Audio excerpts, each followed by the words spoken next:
বাদশাহ তার অত্যন্ত প্রিয় কর্মচারীকে একটি গোপন কথা বললেন। সাবধান করে দিলেন বারবার যেন এই গোপন কথা কেউ কখনোই জানতে না পারে। কথা গোপন রাখা খুবই কঠিন কাজ, অনেকেই সেটা পারে না। প্রায় বছরখানেক কথাটা গোপন রইল, কেউই কথাটা জানতে পারল না।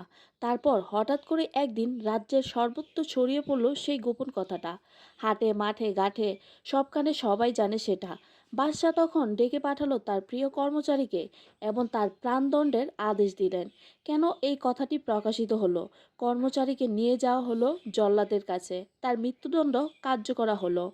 কর্মচারী তখন কাতর হয়ে অনুনয় বিনয় করে বললেন, বাদশাহ আমাকে ক্ষমা করুন, এই অপরাধের জন্য আমি দায়ী, কিন্তু এই অর্থে আপনিও দায়ী। আপনি আপনার নিজের কথা নিজে গোপন রাখতে পারেননি। আমার মতো সামান্য একজন কর্মচারী কিভাবে সেটা গোপন রাখবে? আর আপনি সেটা আশাই বা করেন কিভাবে? সমুদ্রের জল বন্ধ করতে না পারলে নদী প্রবাহ কি বন্ধ করা সম্ভব? বাদশাহ তার প্রিয় কর্মচারীর কথা মেনে নিলেন। মুক্তি দেওয়া হলো তার প্রিয় কর্মচারীটিকে। আমরা আমাদের গোপন কথা নিজেদের মধ্যে গোপন রাখতে না পারলে অন্যরা গোপন রাখবে তা কিভাবে আশা করি?